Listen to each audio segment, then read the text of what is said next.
The Valorian fleet dropped out of hyperspace above Earth on a Tuesday morning. Commander Xyrax stood on the bridge of his flagship, the Eternal Dominion, and looked down at the blue and green planet below. He had conquered 47 worlds in his career. He had brought entire civilizations to their knees. This primitive rock would be no different. "Scan complete, Commander," reported his science officer, a thin creature with 4 eyes and gray skin. "The inhabitants call themselves humans. They have basic space travel capability, limited to their own solar system. Their weapons are chemical and nuclear-based, primitive. They pose no threat to our shields." Xyrax clicked his mandibles in what passed for a smile among his species. "How many of them are there?" "Approximately 8 billion, Commander." "A good harvest," Xyrax said. "The labor camps will be full for generations. Open a communication channel to their leaders." The message went out across all frequencies, translated into every human language by the ship's computers. Xyrax had delivered this speech many times before. He knew it by heart.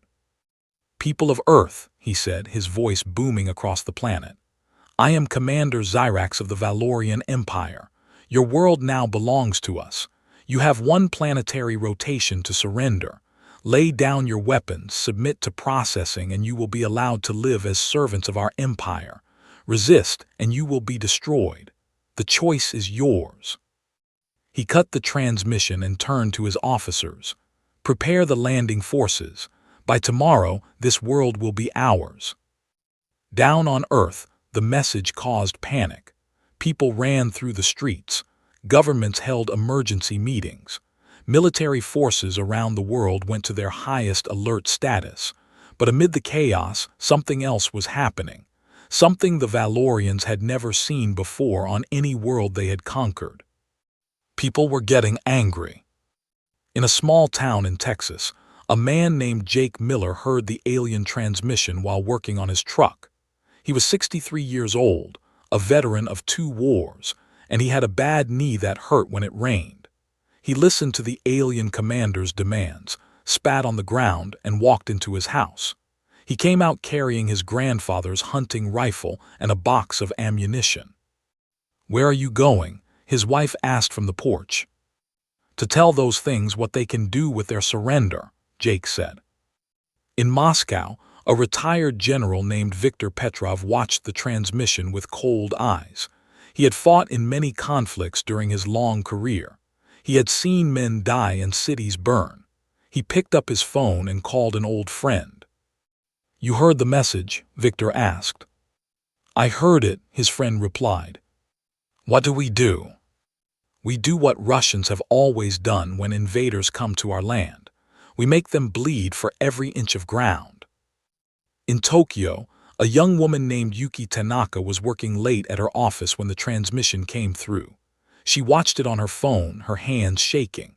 Around her, coworkers were crying and calling their families. Yuki thought about her grandmother who had survived the bombing of Hiroshima. Her grandmother had told her stories about the aftermath, about how people had rebuilt from ashes, how they had never given up. Yuki put down her phone and walked to her boss's office. "Sir," she said, "I am going home to be with my family, but I want you to know something. My grandmother survived a nuclear bomb. If she could do that, we can survive this. We just have to not give up." All across the planet, similar scenes were playing out. People were afraid, yes, but they were also determined. Humans had a long history of fighting against impossible odds. They had a long history of refusing to submit.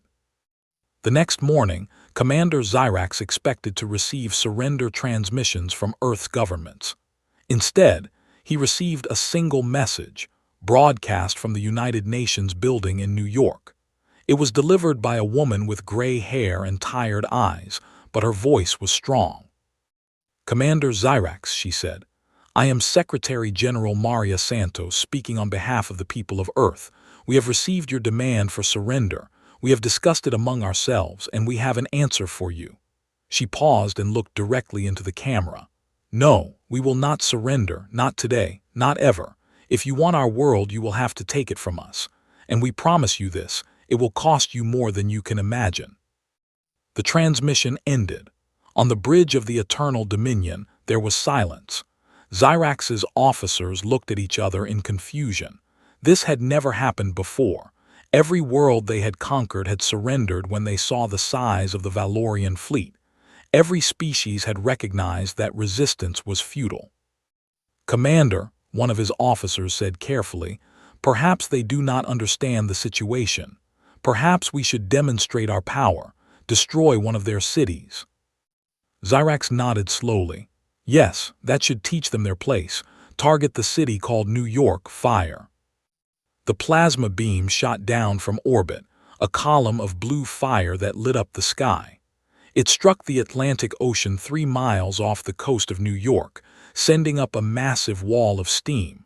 The beam had been deflected by something. "What happened?" Zyrax demanded. "Unknown, Commander. There appears to be some kind of energy field around the city. Our scans showed no such technology yesterday." Zyrax's mandibles clicked in agitation. "Then destroy a different city, one without this field." They tried London. The beam was deflected. They tried Beijing. Deflected. They tried Moscow, Sydney, Cairo, Sao Paulo. Every major city on the planet was now protected by an invisible shield that had not existed 24 hours ago. "This is impossible," the science officer said, his 4 eyes blinking rapidly. "How did they develop this technology overnight?" The answer came in another transmission from Earth. This time, it was not a government official speaking. It was a young man in a laboratory coat, standing in front of a room full of equipment. "Hello, Commander Zyrax. My name is Dr. James Chen. I'm a physicist. When your fleet arrived yesterday, scientists around the world began working together. We shared our research. We combined our knowledge. In 20 hours, we developed a planetary defense shield using principles we had only theorized about before. Your attack gave us the motivation we needed." He smiled, and there was something unsettling in that smile. "You should know something about humans, Commander. When we are pushed, we push back, harder." Zyrax stared at the screen. In 20 hours, they had developed technology that should have taken decades. How was this possible? "Begin the ground invasion," he ordered. "If we cannot destroy them from orbit, we will conquer them on the surface. Send down all landing forces." 1,000 Valorian dropships descended through Earth's atmosphere. They carried 100,000 soldiers, each one trained from birth for combat, each one armed with weapons that could cut through steel like paper. They had conquered countless worlds with these forces. They would conquer this one too. The dropships landed in fields and deserts, in forests and plains, all across the planet. The soldiers poured out, forming ranks, preparing to march on the nearest human settlements. They were met by farmers with shotguns, by office workers with kitchen knives, by grandmothers with baseball bats, by children throwing rocks. The humans died. Of course they died. They had no chance against Valorian weapons and armor, but they did not run. They did not surrender. They stood their ground and fought until the last breath left their bodies. And for every human who fell, 2 more seemed to take their place. In a small village in France, a Valorian patrol was ambushed by a group of elderly men and women. The villagers were all over 70 years old. They had no military training. They had only their determination and some old hunting rifles. The patrol killed them all, but not before losing 3 of their own soldiers. The Valorian squad leader looked down at the bodies of the fallen villagers and felt something he had never felt before in his long career of conquest. He felt doubt. The first week of the invasion did not go as Commander Zyrax had planned. His forces had captured territory, yes. They had taken cities and established bases, but they had paid a price for every inch of ground. The humans fought back in ways the Valorians had never seen before. They attacked supply lines. They sabotaged equipment. They hid in the rubble of destroyed buildings and sniped at patrols. They strapped explosives to themselves and walked into Valorian camps. "This is madness," Zyrax's ground commander reported from the surface. "They know they cannot win. They know every attack costs them more than it costs us, but they keep coming." Zyrax studied the casualty reports. His forces had lost 12,000 soldiers in 7 days. It was a small number compared to his total army, but it was more than he had lost in his previous 10 conquests combined. "Increase pressure on the resistance centers," Zyrax ordered. "Make them understand the cost of defiance." The Valorians began public executions. They rounded up captured humans and killed them in the streets, broadcasting the deaths for all to see. They thought it would break human morale. They thought it would show the humans that resistance meant death. They were wrong. In a city called Warsaw, the Valorians executed 100 resistance fighters in the main square. When it was over, a woman in the crowd began to sing. It was a song Zyrax did not understand, but the effect was immediate. Other humans joined in. Within minutes, thousands of voices were raised in defiance, singing in the face of death. The Valorian soldiers looked at each other in confusion. What kind of species sang after watching their own people die? The answer was simple, though the Valorians could not understand it. Humans sang because it was all they could do. They sang because they refused to be silent. They sang because they would not let their enemies see them broken. Far from Earth, in the galactic core, other species were watching the invasion with interest. The Valorian Empire had conquered many worlds, and they had made many enemies. These enemies watched the humans fight and saw something remarkable. "They are actually holding," said an ambassador from the Keithrani Republic, one of the few species that had managed to resist Valorian expansion. "The casualty ratios are terrible for them, but they are holding." "How long can they last?" asked another diplomat. "I do not know, but I think we should find out. I think we should help them." Back on Earth, the resistance was organizing. In the early days, the fighting had been chaotic and uncoordinated.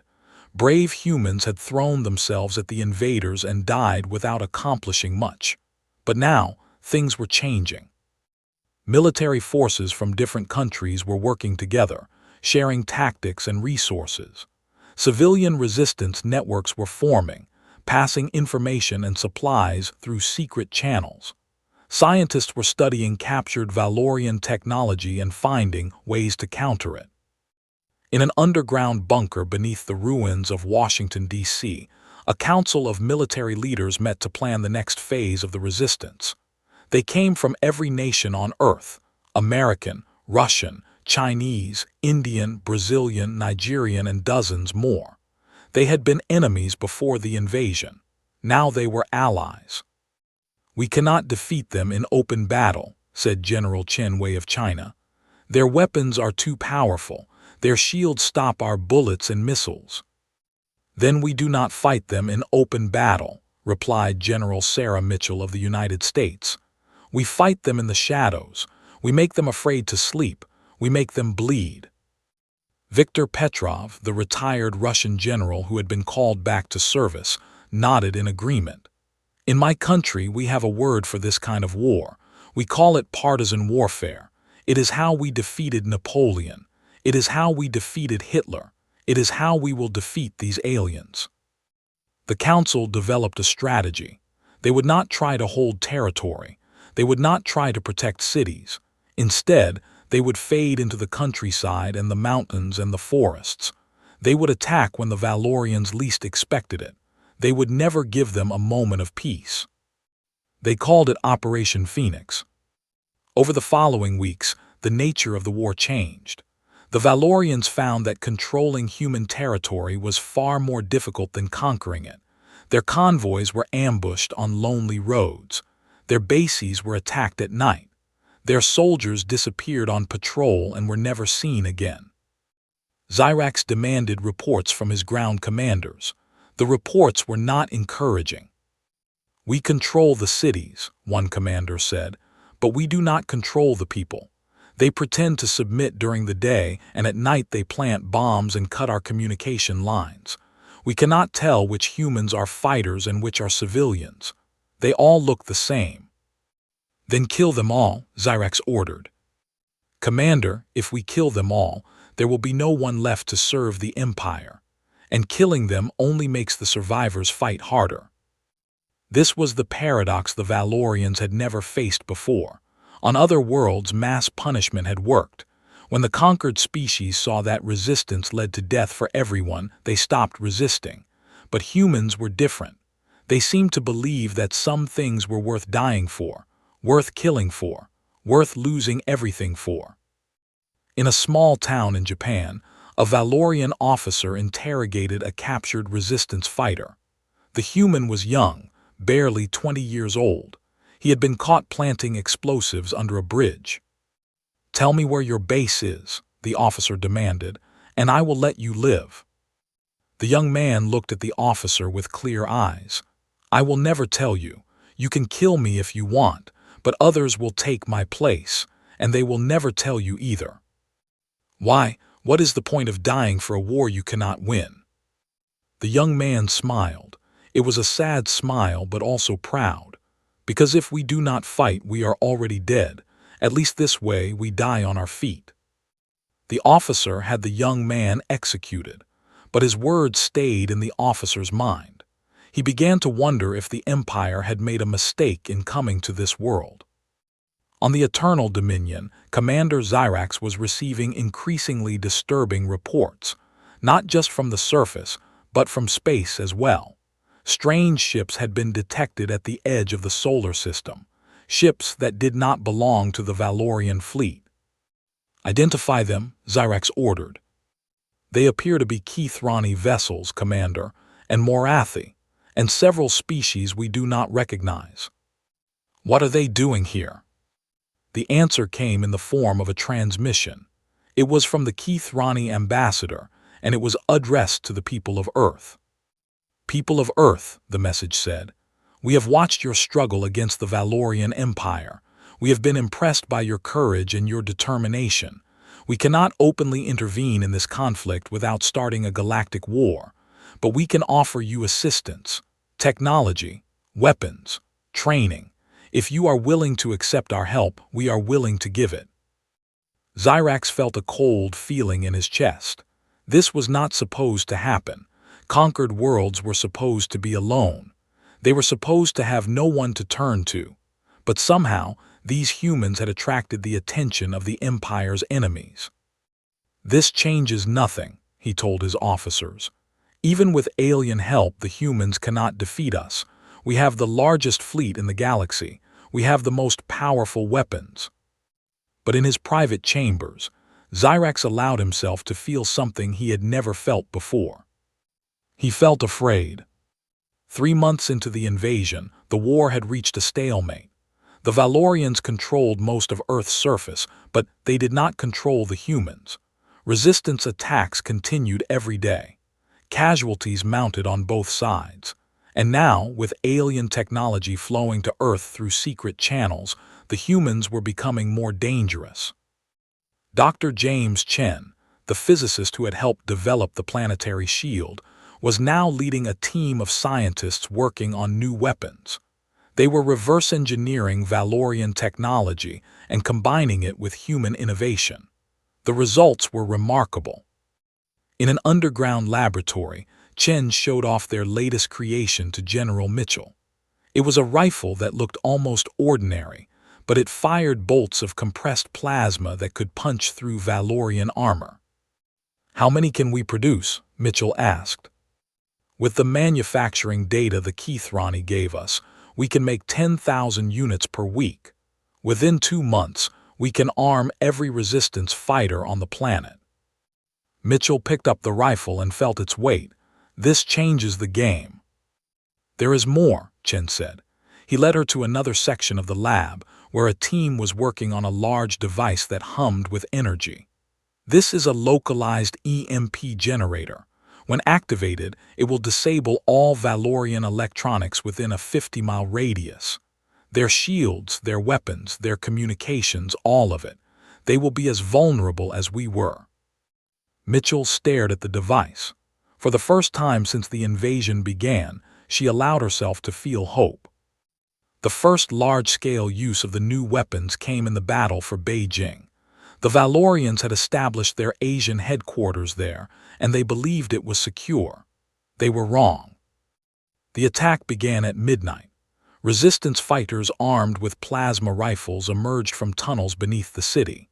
They hit the Valorian base from all sides, overwhelming the guards before they could react.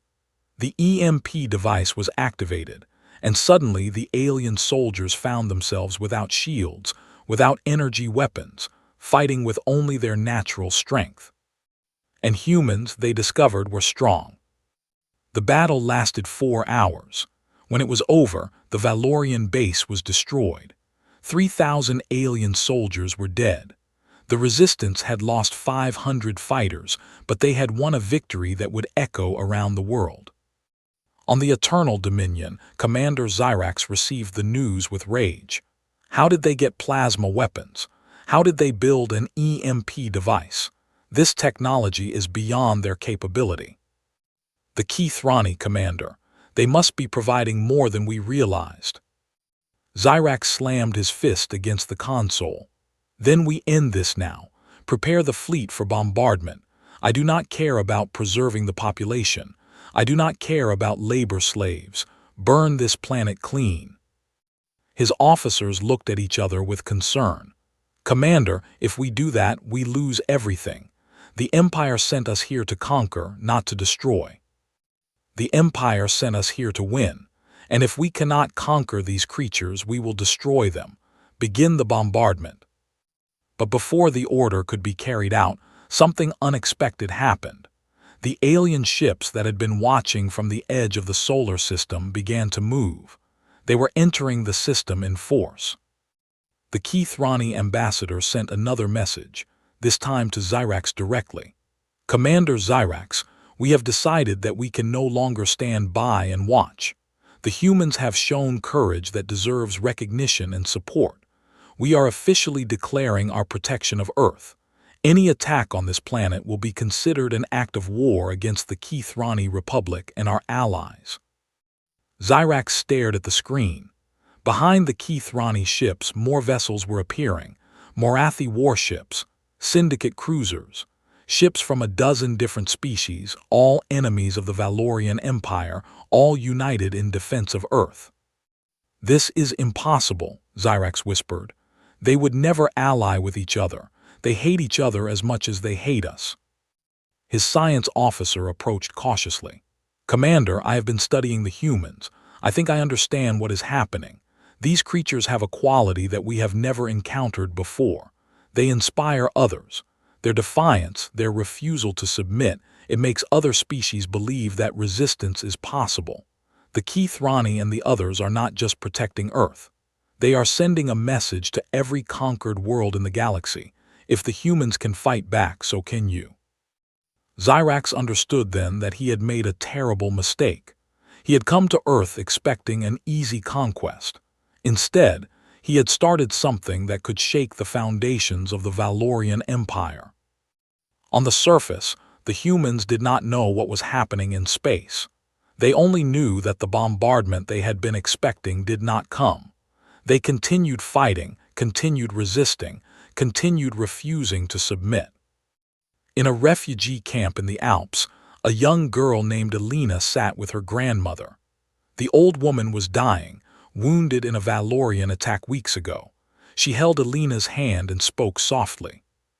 "Do not be afraid," she said. "We will win this war. Do you know why?" Alina shook her head. "Because we are humans, and humans never give up. We may bend, we may break, but we never give up. Remember that, little one. Whatever happens, never give up." The old woman died that night. Alina buried her in the mountain snow and rejoined the resistance. She was 12 years old. Across Earth, similar stories were playing out. People were dying, but they were also fighting. They were losing loved ones, but they were also finding new purpose. The invasion had brought out the worst of humanity in some ways, but it had also brought out the best. In the Valorian Command Center on the surface, officers were dealing with a new problem: desertion. Some of their own soldiers were refusing to fight. They had seen too much. They had killed too many humans who should have surrendered but didn't. They had begun to question whether this conquest was worth the cost. One young Valorian soldier approached his commander with a request. "Sir, I wish to be reassigned. I can no longer fight these creatures." "Why not?" The soldier struggled to find words. "Yesterday I killed a human female. She was protecting her offspring. She knew she could not win, she knew she would die, but she fought anyway. And when I killed her, she used her last breath to tell her child to run. She did not beg, she did not surrender. She just kept fighting until there was nothing left." The commander waited. "I have killed many beings in service of the Empire," the soldier continued. "But I have never felt like a monster until now. These humans, they make me feel like a monster. I cannot do this anymore." He was not the only one. Across the invasion force, morale was crumbling. The Valorians had never fought a war like this. They did not know how to win against an enemy who did not know how to lose. Commander Xyrax faced a choice. He could continue the invasion and risk a galactic war with the allied species protecting Earth. He could withdraw and admit defeat, something no Valorian commander had ever done. Or he could destroy Earth entirely and deal with the consequences. For 3 days he deliberated. His officers argued among themselves. Some wanted to fight on, some wanted to retreat, some wanted to burn the planet and be done with it. In the end, it was a human who made the decision for him. General Mitchell somehow got access to Valorian communication frequencies and sent Xyrax a message. Her face appeared on his screen, scarred and tired but unbowed. "Commander Xyrax," she said, "I have a proposal for you. You can keep fighting and more of your soldiers will die. You can destroy our planet and the other species will destroy your fleet. Or you can leave, go back to your empire, tell them that Earth was not worth the cost. We will not pursue you, we will not attack you, but we will never ever surrender. The choice is yours." Xyrax looked at the human female on the screen. He thought about all the battles, all the casualties, all the reports of human defiance. He thought about his own soldiers questioning the war. He thought about the fleet of enemy ships surrounding his forces. And then he did something that no Valorian commander had ever done. He gave the order to retreat. The Valorian withdrawal took 2 weeks. Their ships lifted off from Earth's surface and rejoined the fleet in orbit. Their soldiers, those who had survived, looked down at the planet they had failed to conquer with a mixture of relief and shame. On the surface, humans watched them go. Some cheered, some wept, some simply stood in silence, too exhausted to feel anything at all. In the underground bunker beneath Washington, D.C., the resistance leaders gathered for the last time. General Mitchell stood before them, looking as tired as they all felt. "We did it," she said. "They're leaving." "For now," Viktor Petrov reminded her, "they may come back." "They may, but if they do, we'll be ready. We'll be stronger, we'll fight them again." She paused and looked around the room at the faces of her allies. "You know, before this started, we were divided. Nations fighting nations. People fighting people. We thought we knew what conflict was. We were wrong."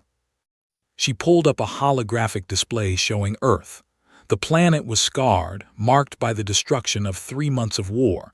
Cities were in ruins. Millions were dead. The cost had been terrible. "This is what we fought for," Mitchell continued. "This damaged, broken, beautiful world. And we won. Not because we were stronger than them. Not because we had better weapons. We won because we refused to give up. Because every single one of us, from the soldiers to the scientists to the children throwing rocks, decided that surrender was not an option."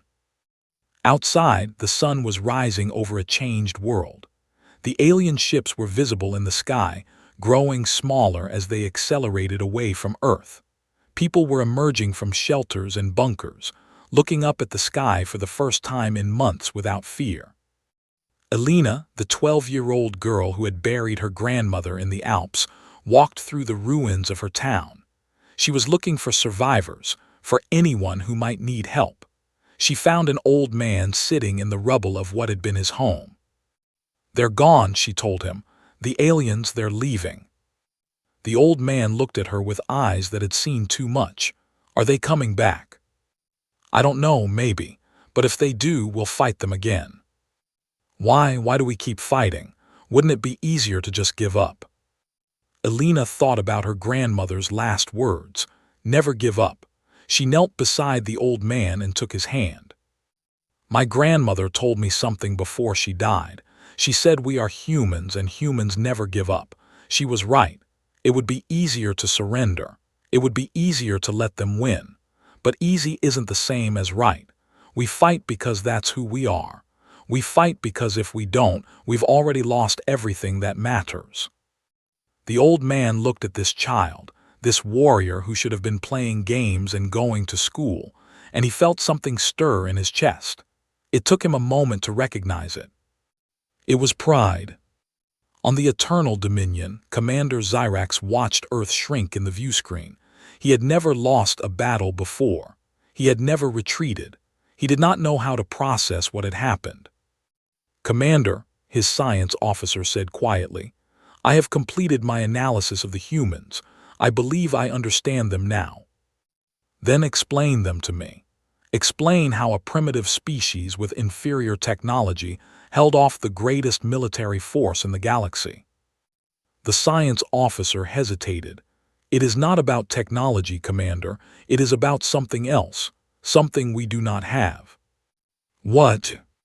"They call it many things, courage, determination, spirit, but I think the best word for it is stubbornness. They are the most stubborn species I have ever encountered. They would rather die than submit. They would rather lose everything than surrender. They are not rational. They do not calculate odds or measure costs. They simply refuse to stop fighting." Xyrax considered this. "Is it a weakness or a strength?" "Both, I think. It makes them reckless. It makes them sacrifice themselves needlessly. But it also makes them impossible to defeat. Because how do you defeat an enemy who does not know how to lose?" The fleet entered hyperspace, leaving Earth behind. But Xyrax knew that this was not the end. News of the failed invasion would spread. Other conquered worlds would hear how the humans had resisted, how they had fought, how they had won. The galaxy would change because of what had happened here. On Earth, the work of rebuilding began. The Keithrani and their allies remained in the solar system, helping with technology and resources. Scientists like Dr. Chen began developing new defenses, new weapons, new ways to protect humanity from future threats. But the most important change was invisible. It was in the hearts and minds of the humans who had survived. They had learned something about themselves. They had discovered a strength they did not know they had. They had faced an enemy that outmatched them in every way and said no, not today, not ever. General Mitchell gave a speech that was broadcast around the world. She stood in the ruins of New York, looking out at a crowd of survivors. "Today we begin to rebuild," she said. "We have lost much. We have lost cities. We have lost people we loved. We have lost the world we knew, but we have gained something too. We have gained unity. For the first time in history, humanity stands together as one people. We defended our planet not as nations, but as a species. And we won." She paused and looked up at the sky, where the last Valorian ships were disappearing. "They will tell stories about us now, stories that will spread across the galaxy, stories about the world that refused to surrender, about the species that fought against impossible odds and did not give up. Let them tell those stories. Let them know what they will face if they ever come back." She raised her fist in the air. "We are humans, we are stubborn, we are impossible, and we will never ever give up." The crowd roared.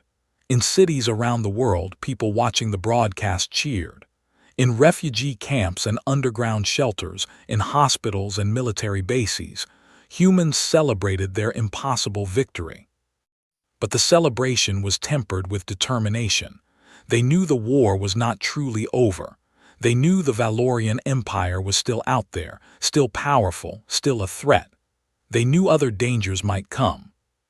So they prepared. They built better shields. They developed new weapons. They trained new soldiers. They established alliances with the Keithrani and the other species who had helped them. And they made a promise to themselves and to the universe. Never again would Earth be caught unprepared. Never again would humans be seen as easy prey. Never again would they be victims. They would be warriors, survivors, defenders. They would be humanity.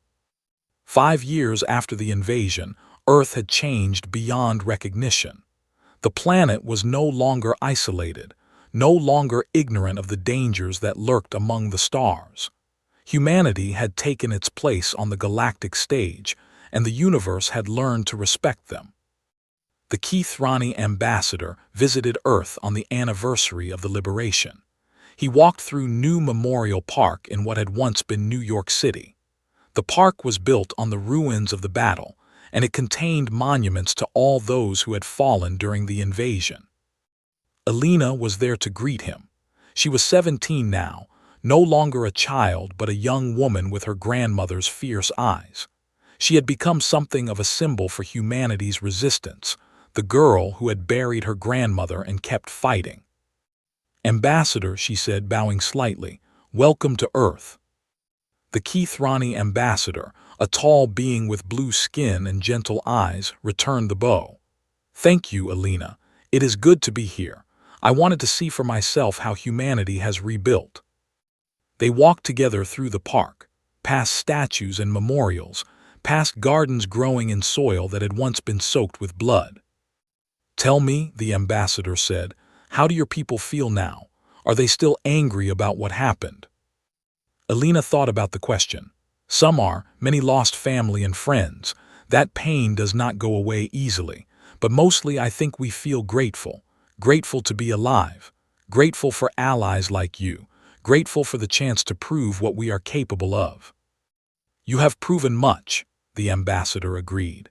"Your resistance inspired rebellion on 17 Valorian-controlled worlds.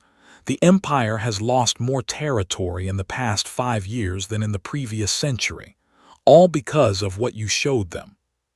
"We showed them that fighting back is possible," Alina said. "We showed them that surrender is a choice, not a necessity." They reached the central monument, a tall pillar of white stone with names carved into its surface. Millions of names, each one a human who had died during the invasion. At the base of the monument was an inscription. Alina read it aloud. "They did not give up, neither will we." The ambassador studied the monument.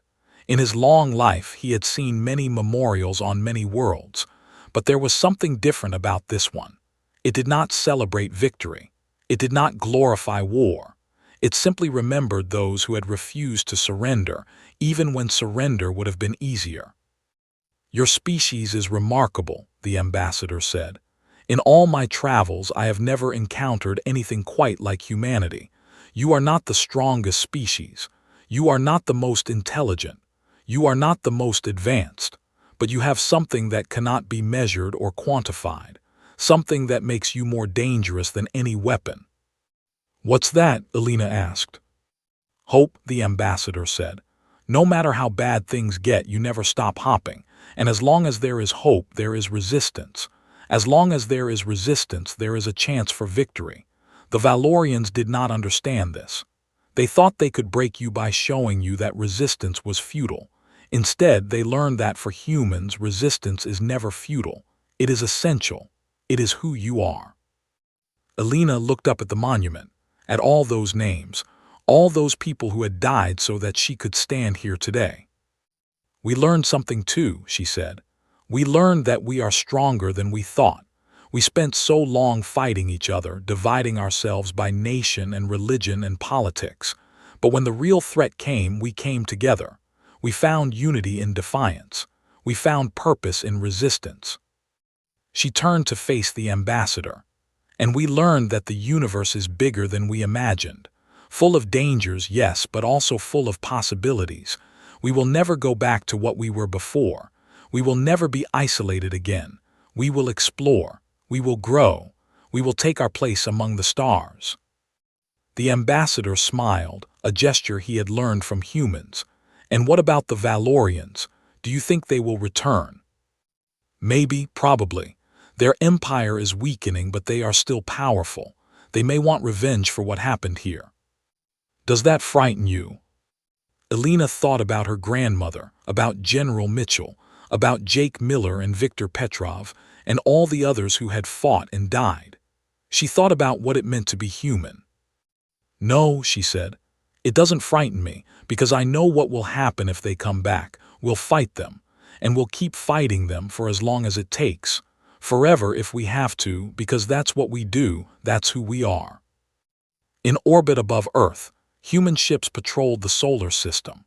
They were sleek and powerful, built with a combination of human ingenuity and alien technology. They were crewed by men and women who had grown up hearing stories of the invasion, who had dedicated their lives to making sure it never happened again. On one of those ships, a young captain looked down at Earth, the blue and green planet that was his home. He had been a child during the invasion. He remembered the fear, the chaos, the uncertainty. But he also remembered the moment when the Valorians began to retreat. He remembered standing with his parents, watching the alien ships lift off, knowing that somehow, impossibly, humanity had won. "Captain," his first officer said, "we're receiving a transmission from the Galactic Council. They want to schedule a meeting to discuss humanity's admission as a full member." The captain smiled. Full member, not bad for a species that was fighting with hunting rifles 5 years ago. "The Council is impressed with us, sir. They say we've accomplished more in 5 years than most species accomplish in 50. We've had good motivation. The threat of extinction tends to focus the mind." He looked at Earth once more, then turned back to his duties. There was work to do. There was always work to do, building, growing, preparing. The universe was vast and dangerous, and humanity was just getting started. But he knew, with a certainty that went beyond reason, that they would be okay. Not because they were the strongest or the smartest or the most advanced, but because they had something that could not be defeated. They had the refusal to surrender. They had the defiance that said no, not today, not ever. They had the stubbornness that kept them fighting when any rational species would have given up. They had the spirit that made them human. And that, he knew, was enough. It would always be enough. Because when you refuse to surrender, you can never truly be conquered. When you keep fighting, you can never truly be defeated. When you never give up, you always have a chance to win. That was the lesson the Valorians had learned when they came to Earth. That was the lesson the galaxy was learning now. That was the lesson humanity would teach to every species they encountered, every enemy they faced, every challenge they overcame. Never surrender, never give up, never stop fighting. That was what it meant to be human. And the universe would never forget it.